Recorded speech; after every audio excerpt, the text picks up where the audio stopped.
So tell me, have you ever been around someone who makes you feel completely safe? Hi everyone. Today I want to introduce you to a research backed concept that can fundamentally transform the way you see your relationships, whether in love, at work, or even in parenting. No matter your role, whether you're a partner, leader, employee, or a parent, this video will give you powerful insights to deepen your connections. You'll walk away with three key takeaways: a fresh understanding of hidden dynamics shaping your relationships, clarity on which behavior or communication style may need adjustment, and practical actionable tips to enrich and strengthen your relationships. So let's dive in and explore how small shifts can lead to meaningful, lasting change. Tell me, have you ever been around someone who makes you feel completely safe, where you can be your true, open, and unfiltered self? Well, that feeling of trust, respect, and emotional security is what we call psychological safety. And that's what we are going to explore. Psychological safety is the foundation of every strong, healthy relationship, whether it's a workplace relationship, especially in teams, marriage, friendship, parenting, or even a connection with extended family or community members. But what happens when psychological safety goes missing? Think about it. Have you ever been in a conversation where you hesitated before speaking, wondering if you'd be judged? Sometimes it happens to us at work. Sometimes it happens to us when we are having conversations with our relatives. Or maybe you've been in a relationship where over time you've stopped sharing your real thoughts because it just doesn't feel safe anymore. Maybe you fear being negated, talked down to, minimized, dismissed, or even shamed. It's not a healthy feeling. And many of us have been there before. I have been there before as well. You can experience deep anxiety or stress in those situations, and it doesn't make you feel good. Would you be surprised if I told you that it happens more often than we realize? When psychological safety is missing, relationships they start to break down. Whether the relationship is with a partner, a loved one, a colleague, boss, a neighbor, a friend, even your child. Lack of psychological safety is like termites silently gnawing away at the foundation of your relationship, weakening trust and connection over time. More often than not, relationships lose their authenticity, becoming more about self protection than genuine connection. That really feels fake, isn't it? And those are the kind of relationships that we don't want. We want relationships that are warm, healthy, safe, where we can be ourselves, but also be able to communicate in a way that we are respected, the others are respected, and there is a sense of connection. So let's talk about why psychological safety is so crucial for building strong, meaningful connections and what's likely to happen when that trust starts to slip away. We'll discuss what you can do about it. So let's dive in. What is psychological safety? Psychological safety is the belief that one can speak up with ideas, questions, concerns, or mistakes without facing punishment or humiliation. In teams, it means members feel safe to take risks and be vulnerable in front of each other. This concept is foundational for fostering open communication and trust with any group. Now, where did this term come from? Well, it was coined by Amy C. Edmondson, a researcher from Harvard Business School and author of the book Fearless Organizations. Amy Edmondson studied team dynamics and discovered that teams with high psychological safety are more likely to engage in learning behaviors, leading to improved performance and innovation. She defined psychological safety as a belief that one will not be punished or humiliated for speaking up with ideas, questions, concerns, or mistakes, and that the team, and I would also add a family or community to it, is safe for interpersonal risk taking. Think about that. How psychologically safe are your relationships? Do you think you or people who interact with you feel psychologically safe enough to share ideas, to ask questions, to express concerns, and admit mistakes without feeling humiliated, shamed, or looked down upon? Something to ponder over. Psychological safety is crucial for several reasons. First, it leads to enhanced team performance. In team context, teams with high psychological safety are more likely to take risks, leading to better outcomes and innovation, openly share ideas, and challenge assumptions without fear of judgment. Now imagine the environment of such a team, the culture, the connection, the team dynamics that exist in such a team. In my experience, it's really fun and productive to be part of a psychologically safe team. What psychological safety does is that it strengthens collaboration because it creates an environment where individuals feel valued, heard, and respected. Isn't that amazing? Having worked and interacted with people from across the globe, I've seen that in many communities and many cultures, people hold back from voicing concern. Whether it's a junior employee hesitant to correct a senior leader, or a colleague in a similar situation, or a local volunteer who's afraid of challenging traditional ways of doing things. For example, in cultures like India, where I come from, respect for elders and authority figures is deeply ingrained, often translating into an unspoken rule that questioning or contradicting them is disrespectful. In workplaces, this can mean that employees are actually holding back or refraining from sharing innovative ideas or pointing out to potential issues that can lead to major problems.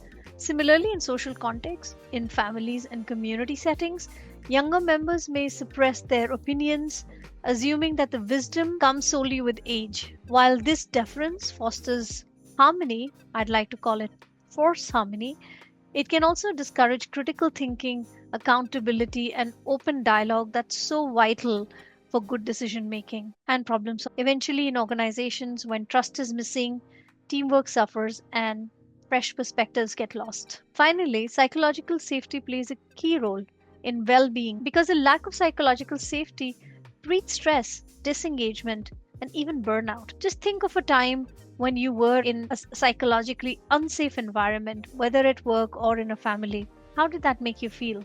Or think of a workplace where mistakes lead to a public shaming rather than constructive feedback. It just shuts people down. Employees start hiding errors instead of learning from them because there is low tolerance in organizations for errors. And this leads to a toxic cycle of blame, stress, and declining morale. And we know that, such indicators or such behaviors lead to loss in productivity, loss in engagement, loss in business, and of course, your bottom line gets impacted. The same dynamic plays out in families. Imagine a household where children fear being scolded or ridiculed for making mistakes. Whether it's failing a test, breaking something, dropping something, or expressing an opinion that differs from their parents. Do you relate to that? Well, over time, they may stop sharing their thoughts, avoid taking initiatives, or even develop anxiety about making decisions. It's of no help. Children, they retreat into self-doubt and hesitation, and it affects their self-confidence, their sense of self-worth, and especially when they enter into adulthood, it also impacts their personal relationships and how they communicate. When people feel safe to express concerns and admit mistakes without fear of being judged or ridiculed, they experience greater job satisfaction, emotional resilience, a deep sense of self. Because when we feel safe to express concerns and admit mistakes without fear or judgment, it changes everything. But that kind of safety doesn't happen by itself. It takes a shift in the mindset. It's about breaking free from old patterns and old behaviors. We need to challenge old beliefs like thinking perfectionism or fear of failure will help us succeed, and that we need constant validation, that we need to fit in, that we need to try hard and please people around us. A sense of self-worth and confidence come from a place where you can safely be able to express yourself, but that requires growing into and being in an environment and cultures that support that kind of risk-taking. It's also about pushing back against cultural norms that prioritizes appearances over authenticity. To really grow, we have to do the personal work, building emotional resilience, emotional intelligence, self-awareness, and stronger, more meaningful relationships with others and with ourselves. This means letting go of habits that bring criticism and fear, and instead creating spaces where trust and open communication can thrive. For leaders, teams, and individuals, embracing vulnerability is the key. It's about being open, trusting others, and using feedback to grow, not to judge. This journey requires us to unlearn old patterns and adopt new ways of thinking, ways that encourage collaboration, continuous learning, and deep connection. Just like in the workplace, psychological safety is key in personal relationships. In personal relationships, psychological safety allows individuals to express themselves authentically, leading to deeper connections and mutual respect. Our closest connections, like our partners, family, friends, our children, community, all thrive on trust, open communication, and mutual respect. Let's go through some ways psychological safety can improve relationships. When people feel safe expressing themselves without fear or judgment, relationships deepen. This leads to stronger marriages, healthier friendships, and more harmonious family dynamics. But if psychological safety is disrupted, people may start withholding their true thoughts and feelings. This creates emotional distance, weakens trust, and can lead to misunderstandings or resentment. Psychological safety allows open, honest conversations, making it easier to address and resolve conflicts constructively. It's not always easy, it requires some additional skills, but imagine if you're able to hold those open, honest conversations to resolve conflicts. However, without psychological safety, conflict can become unhealthy, leading to defensiveness, passive aggression, or even avoidance. Now, that's something that can damage relationships over time. Psychological safety encourages growth and learning. In a safe environment, individuals feel comfortable sharing vulnerabilities, asking for help, and learning from mistakes. But if psychological safety is disrupted, people may fear admitting mistakes or seeking help. This can stunt personal growth and lead to emotional suppression. Psychological safety reduces stress and anxiety. Feeling emotionally safe reduces stress, making relationships a source of comfort and well being. But when psychological safety is compromised, relationships can become a source of anxiety, manifesting as withdrawal or irritability. Psychological safety promotes inclusion and belonging. Just as employees perform better when they feel valued, relationships flourish when people feel accepted and respected. If psychological safety is lacking, individuals anywhere, be it at work or at home, may feel excluded or unimportant, leading to disengagement or even severing of ties, creating psychological safety in your relationships. So, how can we nurture this sense of safety in our personal interactions? Well, I'm going to share a few suggestions. Number one, listen actively. Yeah, it's easy said than done, and it just sounds so cliche, but really, listening actively. Give your full attention when someone speaks, showing empathy and understanding. Also, engage your body language to indicate that you're listening actively, because active listening goes beyond simply hearing words. It involves engaging with the speaker both verbally and non verbally. For instance, when someone is sharing a concern or when they're expressing something, instead of thinking about how to respond, focus on understanding their message. Like, maintain eye contact, nod in agreement, and use affirming phrases like, I see, tell me more.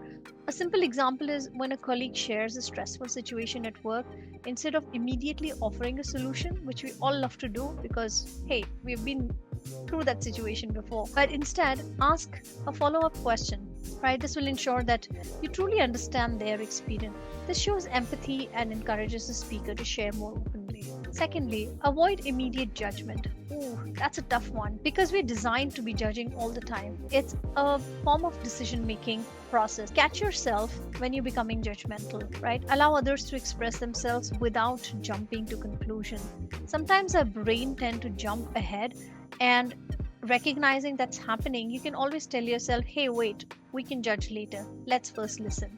It's like talking to yourself in that moment because it's natural to want to assess a situation quickly. Also, our attention spans have become relatively shorter and we want to move on things really fast. But giving someone the space to express themselves fully can lead to better communication. For example, if a team member is sharing an idea you don't agree with, resist the urge to interrupt with your counter argument. Instead, let them explain their perspective completely before offering feedback. That requires, what was the word we said? Yeah, deep active listening. So here's an example I'll share. When I worked with a very successful IT company, during a meeting, a team member proposed an unconventional solution. And because when things are unconventional or different from what we used to, our immediate reaction is to reject. But instead, practicing what I preach, instead of dismissing the idea outright, I decided to become curious. You'll hear me say that many times, that instead of becoming judgmental, become curious. So I applied that technique and I said, okay, sounds interesting. Can you walk me through your thought process so I can appreciate it better before commenting on it. Well, this not only allowed the person to explain, but also gave me insights into their creative approach. It opened up a productive conversation without judgment. Not that we necessarily implemented that idea, but when a person feels heard, when they feel understood, it's easier to come up with alternative solutions and find different methods or even say no respectfully. Thirdly, be open about your own feelings. Many of us are not very comfortable about expressing our own feelings, and especially when it comes to sharing our vulnerabilities. But guess what? When you share your vulnerabilities, it helps, encourages others to do the same. So being vulnerable as a leader or a team member or an authority figure helps build trust and openness. For instance, if you're feeling overwhelmed by a project, openly expressing that you are feeling that ways can actually make others feel safe enough to express their own struggles. So, in a leadership context, saying something like, I've had a challenging week too, and I'm working on finding balance can help break down barriers because your team members start seeing you as a human, as a person, and you become very relatable. And someone who's relatable is someone one can connect to, which means you are creating bridges in terms of relationship. I would say that's an important aspect of being influential. In fact, being vulnerable, I can share a personal example. When my children were really young, they're teenagers now, but there was a situation where I had scolded my son for what I thought he was doing something which he was not supposed to do. He was, I think, around 7, 8 years old, and it was bedtime, and he was supposed to brush his teeth. I wasn't able to gauge if that was happening because I was under my own stress, and I sort of scolded him, and he turned back and said, "But Mama, I am brushing my teeth, and you're scolding me." And at that time, was a moment of truth because I had to, because I want my children to follow good values. In that moment, it was upon me to show that I made a mistake. And it was really hard because as a parent, you always think of yourself as being right. And I was caught being wrong. And what was required was a simple apology. And it's funny, while it was so simple when I think later on, but in that moment, I found it really, really hard. But I gathered my courage and I said, "Hey, sweetheart, I'm sorry. I made a mistake and I misunderstood." I felt extremely vulnerable admitting in that moment that I had made a mistake and it required an apology. So, but by demonstrating, by gathering courage and apologizing, it really helped me share my feelings, but also it gave permission for my children to apologize when it was time to do so. Fourthly, showing appreciation can really help in building psychological safety. When you regularly acknowledge and value the perspectives of those around you, you are actually showing appreciation and saying that I validate you and I honor you. Showing appreciation fosters a positive environment where people feel heard, valued, respected, and uplifted in the process. Acknowledging the efforts of your colleagues, for example, or even your loved ones for small tasks can make a huge difference in creating an uplifting environment and creating feelings of harmony and well being. For example, after a team member gives a presentation in your team, when you offer a specific praise, such as, "Hey, your data analysis was clear and really helped me understand the next steps," well, it is just saying that it shows that you are paying attention, you value your colleagues' input. Similarly, at home, for example, thanking a partner for taking care of chores or doing a certain task can really go a long way. Something like, "I really appreciate you handling the dinner tonight. It made my day so much easier." This is something that reinforces mutual respect. Everybody likes compliments. And when somebody is going out of the way or they're doing something for you, when you acknowledge and compliment, it's the sweetest feeling that you can create. At least for me, try it out with your loved ones too. Also, regular acknowledgements don't always have to be too grand. It's not about always being overpraising, right? Even a small thank you with a smile for someone's help can have a big impact and can go a long way. So, for today, I hope I've given you enough to reflect and think about. And I hope you'll realize that by consciously fostering psychological safety, we can actually transform our personal relationships and take more risks. What's even better is that it leads to building deeper connections and a more supportive social environment. Psychological safety is the cornerstone of thriving relationships. By understanding its principles and actively creating an environment where individuals feel safe to express themselves, we pave the way for growth, trust, and deeper connections. So, finally, to make a real impact on psychological safety, I challenge you to take one specific action today. The next time someone shares a concern or an idea with you, practice active listening without interrupting or offering a solution right away. Instead, focus on understanding their perspective fully. After you do this, share in the comments how it felt and what the outcome was. Did it encourage more open communication? Did it shift the way you engage with others? I'd love to hear, and I'm sure others would love it too. If this video resonated with you, please like, subscribe, and leave a comment below. And share it with someone who could benefit from a more psychologically safe environment. Let's continue to build safe spaces where love, trust, and connection can thrive. See you next time.